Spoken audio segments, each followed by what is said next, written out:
E se eu te dissesse que Davi, na verdade, não matou Golias? Em vez disso, foi um outro homem israelita.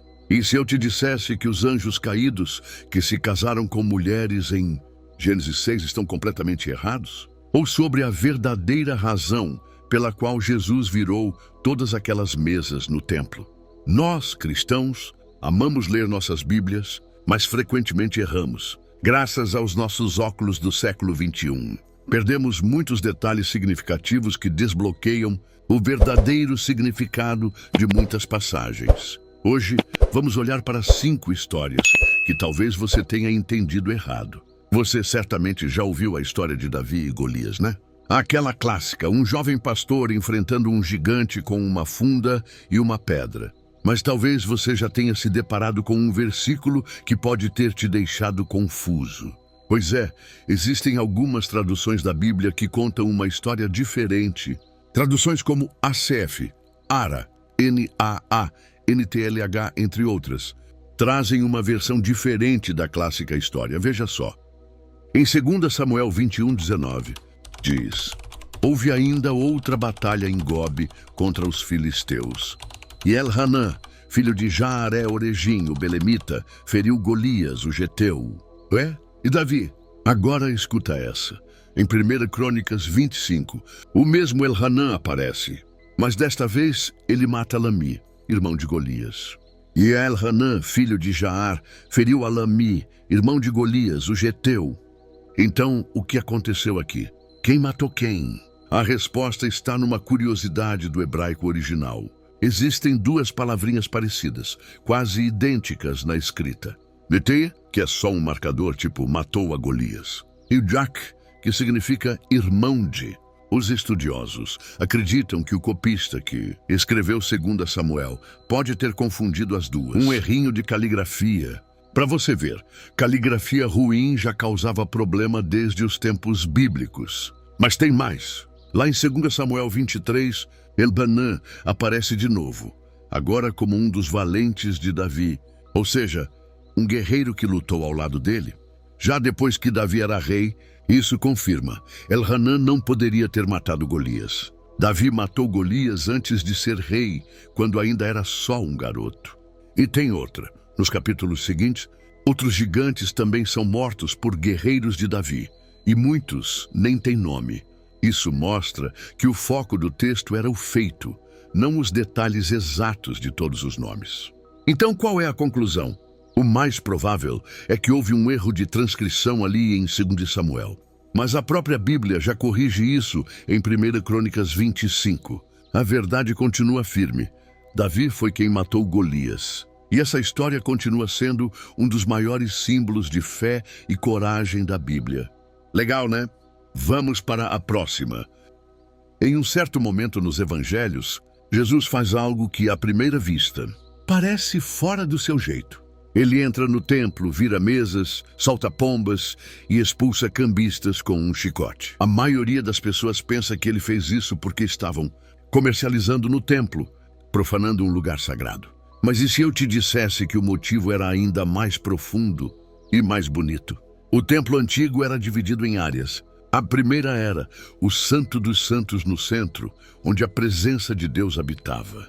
A segunda eram os pátios para sacerdotes, depois para os judeus. E a terceira era na parte externa, o pátio dos gentios. Era ali, no pátio dos gentios, um espaço mais distante, que pessoas de outros povos vinham de longe para orar e oferecer seus sacrifícios. E foi justamente ali que os comerciantes montaram suas barracas, aproveitando a movimentação da Páscoa. Vendiam cordeiros, especiarias, trocavam moedas. Era uma feira. No único lugar onde os gentios podiam buscar a Deus, haviam muitos comércios e bagunça. Quando Jesus chegou, ele não viu muito mais que apenas uma bagunça. Ele viu barulho no lugar do silêncio, lucro no lugar da oração, barreiras onde deveria haver ponte. Jesus ficou furioso, mas não apenas por respeito ao templo. Ele ficou indignado por amor aos gentios. Jesus, é claro, já sabia que um dia os gentios também seriam enxertados na promessa, que também teriam pleno acesso à presença de Deus. Naquele dia, ao virar as mesas, Jesus não estava apenas limpando um espaço sagrado. Ele estava abrindo o caminho. Que profundo, né? Preparados para a próxima. A maioria de vocês deve saber que, entre as 12 tribos de Israel, uma delas, os levitas, recebeu um papel especial entre o povo de Deus. Eles foram encarregados de realizar o culto a Deus em nome do povo, servindo como sacerdotes. Mas espera aí. Por que logo os levitas, hein? Dentre todas as pessoas, por que eles receberam o sacerdócio? Eu sempre achei que isso tinha sido decidido quando Josué conduziu o povo até a terra prometida, naquela hora em que Deus estava dividindo a terra entre as tribos. Mas quer saber? A verdadeira resposta é muito mais insana do que eu imaginava. Antes de chegar nesse momento maluco que vou te contar em 1 minuto. É bom lembrar, Deus realmente escolheu Arão, irmão de Moisés, para ser o primeiro sacerdote. E sim, ele era da tribo de Levi. Arão e seus filhos foram os primeiros sacerdotes oficiais de Deus. Isso está claro.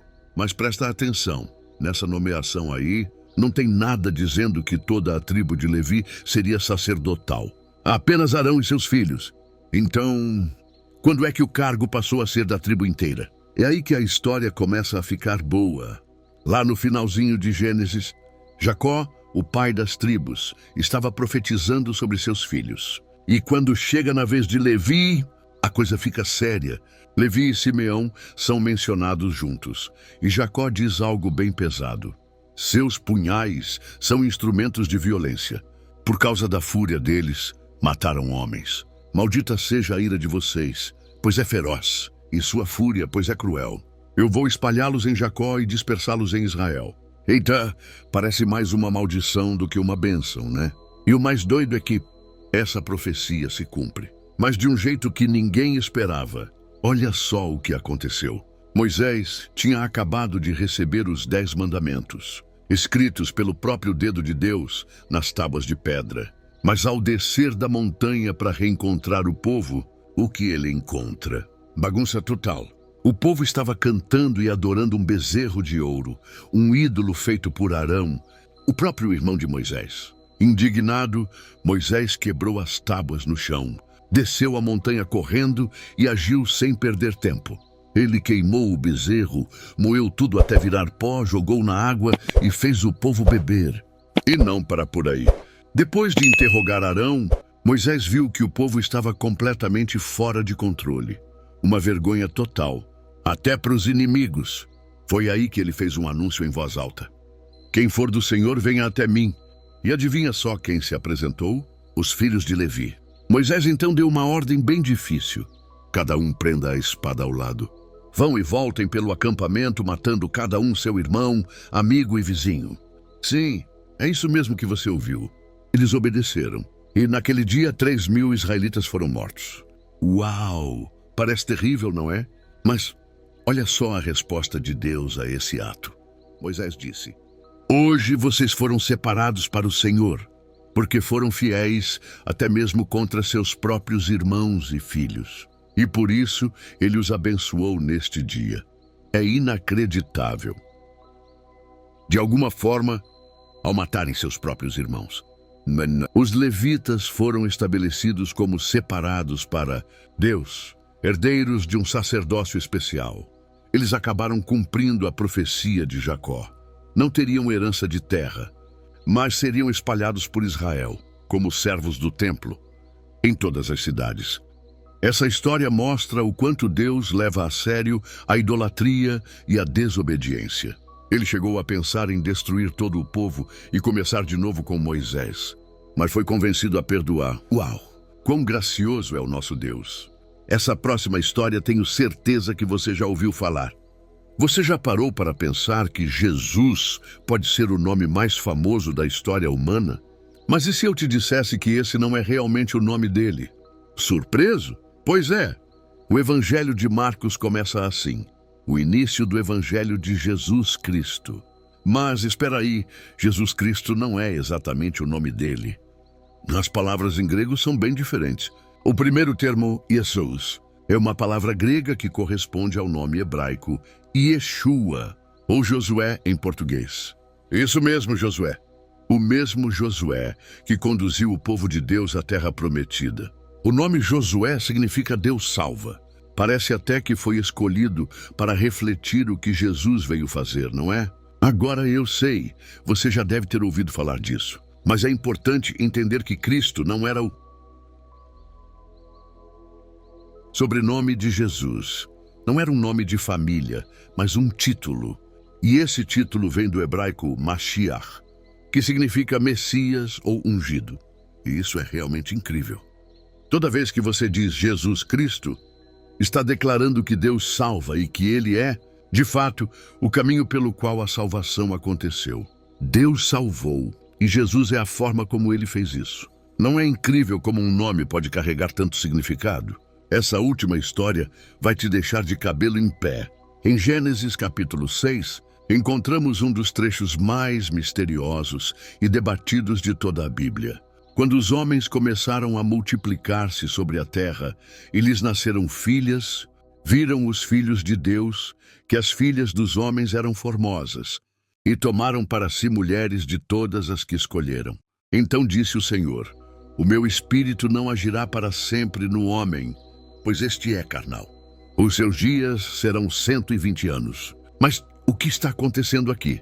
Quem eram esses chamados filhos de Deus? E o que Deus quis dizer com esse limite de 120 anos? Muitos estudiosos entendem que os filhos de Deus eram seres celestiais que cruzaram uma linha proibida, se unindo com mulheres humanas e dando origem a seres gigantescos, ameaçadores, híbridos, criaturas que não pertenciam totalmente a este mundo. Outros acreditam que a expressão filhos de Deus se refere à linhagem de Sete, descendentes fiéis a Deus, que começaram a se unir com as mulheres da linhagem de Caim, conhecida por se afastar do Senhor. Seria então uma mistura entre fé e impiedade, entre luz e trevas. Seja qual for a leitura, o fato é que o resultado dessa união gerou algo grave, algo que mexeu com a criação de Deus de forma profunda. E aí entra uma frase que muda tudo. Seus dias serão 120 anos. Mas espera aí, se o problema eram esses seres gigantescos surgindo de uniões proibidas, como limitar a idade humana resolveria isso? Não faz muito sentido, né? E tem mais, mesmo depois do dilúvio, muitos continuaram vivendo bem mais do que 120 anos. Abraão viveu 175, Isaac chegou aos 180, Moisés viveu até os 120, e isso muito tempo depois dessa declaração de Gênesis 6. Então, o que Deus estava dizendo? A explicação mais coerente entre os estudiosos é que esses 120 anos não se referem à idade máxima das pessoas, mas sim a um prazo, um tempo determinado por Deus, uma contagem regressiva para o dilúvio. Deus estava anunciando com antecedência que a humanidade teria mais 120 anos para se arrepender. Era um período de paciência, antes do juízo. E é aqui que a missão de Noé se encaixa perfeitamente. A construção da arca não aconteceu da noite para o dia. Ela levou tempo, muito tempo. E segundo a cronologia bíblica, esse tempo bate exatamente com os 120 anos que Deus anunciou. Era como se Deus estivesse dizendo: vocês têm 120 anos, usem bem. Enquanto Noé construía a arca, ele também pregava. Era como se cada martelada fosse um aviso, cada madeira encaixada, um chamado ao arrependimento. Mas ninguém ouviu. Agora, voltando à pergunta sobre os filhos de Deus, a Bíblia mostra em vários trechos que esse título também foi dado a homens fiéis. Por isso, há quem defenda que o texto fala de humanos, não de seres celestiais. A linhagem de Sete aparece logo após a de Caim em Gênesis 4, e ali diz que as pessoas começaram a invocar o nome do Senhor, um sinal de retorno à fé. E talvez por isso, mais tarde, Deus tenha proibido os israelitas de se casarem com povos de outras nações. Talvez seja por isso que Abraão fez tanta questão de que Isaac não se casasse com uma mulher de fora. Misturar fé com descrença sempre trouxe consequências. Mas mesmo com todas essas interpretações, o ponto central continua sendo o mesmo. Aqueles 120 anos não eram sobre biologia, eram sobre graça. Deus estava dando à humanidade uma última chance. E isso nos ensina muito sobre Ele. Deus vê, Deus se importa. Mas Deus também age. Quando o mal se multiplica, Ele dá tempo, ele avisa, ele espera, mas ele não ignora. E talvez a maior lição de Gênesis 6 não esteja nos gigantes, nem nas linhagens, mas na paciência de Deus e na seriedade com que ele trata nossas escolhas. Você teria ouvido a voz dele se vivesse naquela época? E aí me conta quantas histórias você já sabia? Deixei nos comentários de qual história você mais gostou. E se você quiser saber de mais fatos curiosos sobre a Bíblia, veja esse vídeo aqui. 5 descobertas que podem mexer com você.